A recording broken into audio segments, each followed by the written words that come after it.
عسلامة الناس الكل، شحوالكم ان شاء الله تكونوا بخير.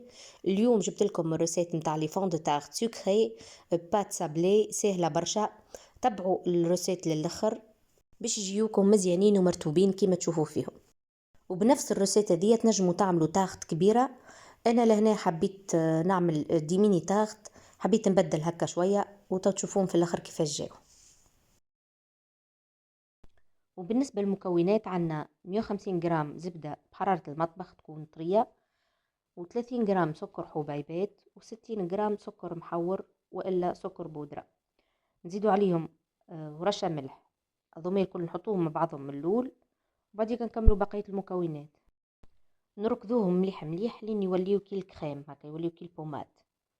دونك لهنا من اللول انا ركضتهم بالفوي، اما بعد لقيتها معناها زبدة تحلي في الفوي، دونك بدلت بمغرفة اسهل كيما تشوفوا لهنا. كيما هكا يولي كي الكريم، هكا السكر يذوب شوية. وتو نزيدو عظمة ونركضو كيف كيف مليح، وبعديك بشوية بشوية نبداو نزيدو في الفارينة. لهنا كي نزيدو الفارينة ما نعجنوش كيما تشوفوا، قاعدة نلم فيها بطراطف صوابعي، خاطر هي بات سابلي. كل ما هي بات سابلي كيما سابلي معناها نبداو نلمو فيها لمان كيما تشوفوا هكا بصوابعنا، ما نعجنوش معناها ما نعركوهاش. ولهنا بعد ما كملت لميتها كيما تشوفوا، تو لفيتها بفيلم ايتيغابل وندخلها للفريجيدير. المرحله دي تنجموا تعملوها في الليل وتخليو من غدوه، معناها تخليوها ترتاح البات في عقلها. انا قديتها في الليل وخليتها من غدوه جبتها، ولهنا خرجتها من الفريجيدير خليتها ترتاح دريجين. تو باش نحلها. لهنا حطيتها على التابي سيليكون نتاعي، في بالي ما تشدش معنا تابي سيليكون. يا اخي كي جيت بعد نهز فيها الحقيقه ما شدت لي. دونك من المستحسن تحطوا شويه فرينه من اللوط تحتها، معناها تحت العجينه شويه بالكل، ما تكثروش من الفرينه باش ما تيبس لكمش معناها العجينه بعد. وشويه من الفوق جست باش ما يشدش القلقال، ما يبديش يشد فيها.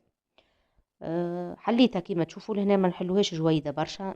ونقصوا العجينه كيما تشوفوا بصحفه كيما لهنا.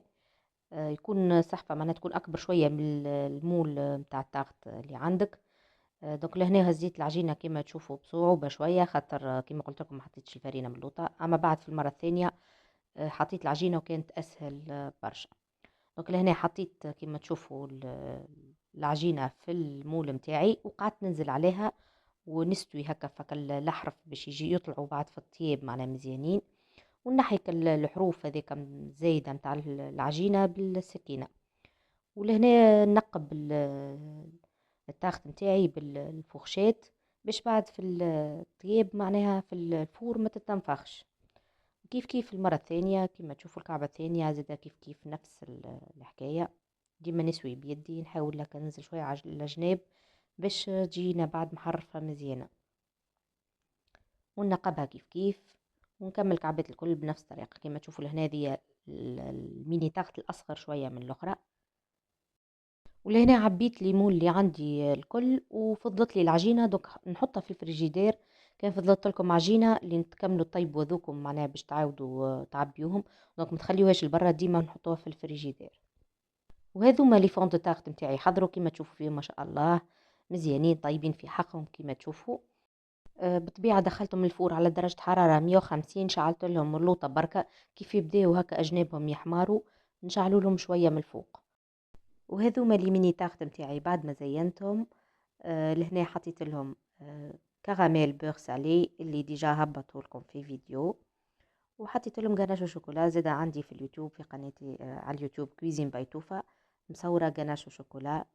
ولهنا حطيت كراميل وفروي ساك.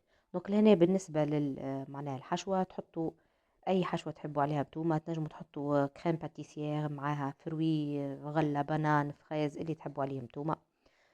ان شاء الله تكون عجبتكم الريسيت، وكان عجبتكم ما تنسونيش في الجيم واللايك والبارتاج.